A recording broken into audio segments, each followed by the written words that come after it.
What's up, guys? This is Alex from Computer Headquarters, and I've got another Diablo 3 Season 28.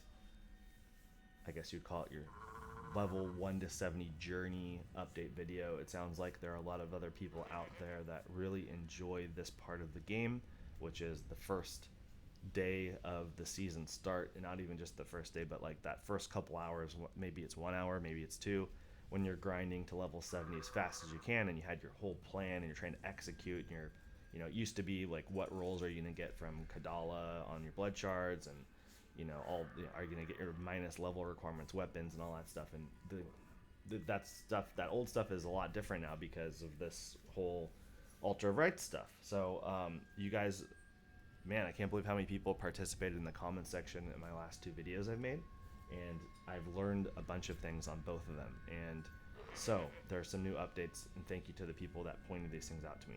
Number one, someone said that the XP pools on the Altar of Rights, giving you the XP pool all the time, it's not actually 41%, it's 25%, unless you're in the double dipping thing that Rax talks about. That's for greater rifts only. So if you're trying to use that to get to level faster to 70, you're only getting 25%, not 41%, because you're not in a greater rift. So that's one thing. Another thing is, someone said if you are able to complete a bounty on Torment 1 difficulty or higher, you can get Death's Breaths from the bounty caches.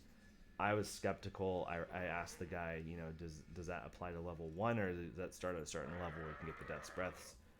I don't think he replied to my comment yet, so I'm like, I'm just going to jump into a game. I made a fresh level 1 character, and that's where I am right now, and I did a bounty. So first thing I did is I jumped in the game.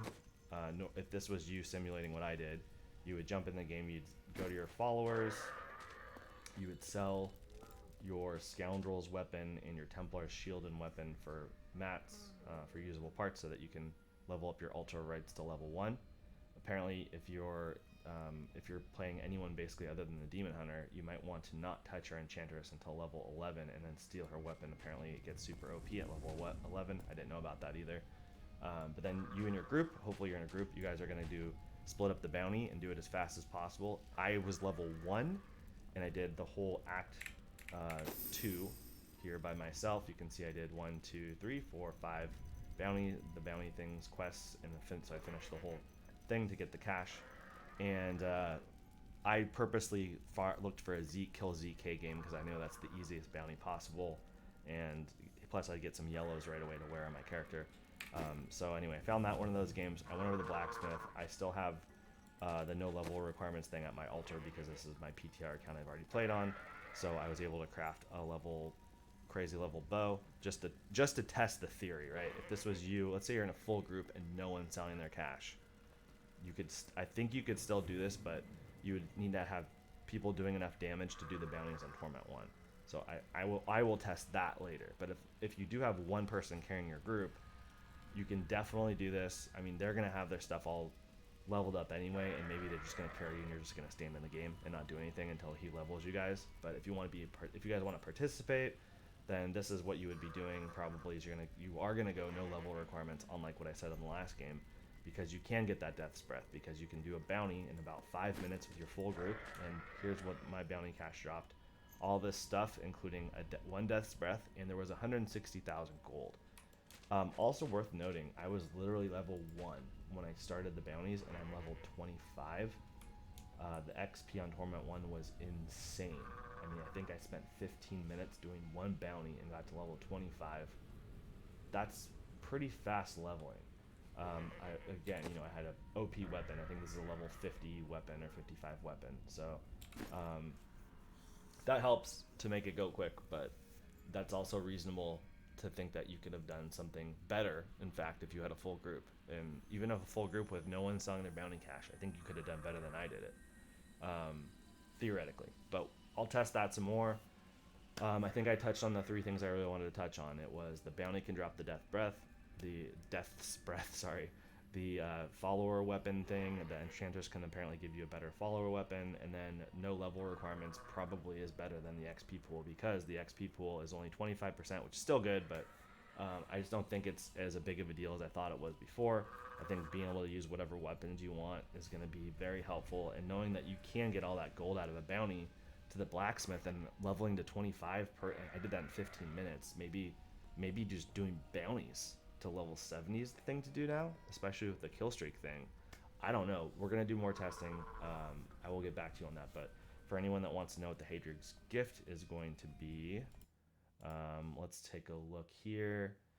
This was actually, I was looking at my comments just a minute ago on this last video I made. I was really surprised. 3.6 thousand views in 2 days for me is like, if you go look at my my channel here and my videos, like, 3,000 views on both of these videos, but these are my computer videos. This one only has 65 views, 100 views, 79 views, 405 views. I did get 1,000 views on this Titan RTX video card thing, and some of I have had some videos that get like 1,000 views, but not all the time. I mean, a lot of 85 views, 131 views. This one has 12,000. This one has 5, but it's kind of all over the place on our videos here on this channel, and just casually making a video in Diablo 3 and getting 3,000 views is kind of fun. I appreciate it. I'm glad you guys are interested. So Hadrig's gift, let's see if I can just find it like this. Diablo 3 season 28 Hadrig's gift. For me, I like playing Demon Hunter anyway, especially for farming up a season. So I was pretty pumped to see that they're getting the thing that's different about a Verbo vacation home. You always have the hear the audio. Hi everyone, so the PTR for season 28 is live. I've already been doing quite some testing, played it for a month. Here we out. Season 28 is gonna have the new... This is all I need to do. So Barb's getting Savage, Crusader's getting Valor, which is gonna be super powerful. DH is getting God, Monk is getting Pillars of Justice, Necro is getting Masquerade, which is gonna be crazy OP to start with. Filthy Casual just put up a video about Bone Spear Necros, and he was doing 2 to 3 minute riffs at 110 immediately with Masquerade. And then we got Witch Doctor, Arashir, which not too, whatever, Wiz Typhoon. Wizard's supposed to be crazy OP unless they change it. The Talrash has said it apparently is like insane this season. So they might make some changes, but I think a lot of people are going to want to play Wizard, Necro. Everyone always likes to play Monk, even though Pillars of Justice isn't going to be fun. I wouldn't start that if I were you.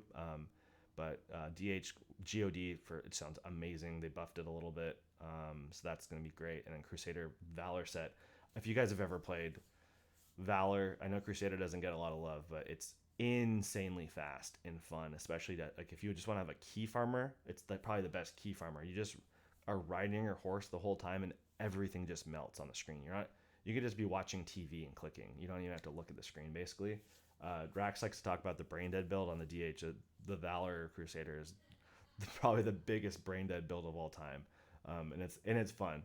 I don't know Savage of the Waste set very much on Barb, but I don't think it's great. And I like Barb, but I don't end up playing it very much. So anyway, let's wrap up this video. I'll probably make another video after I do some more testing with the things I said.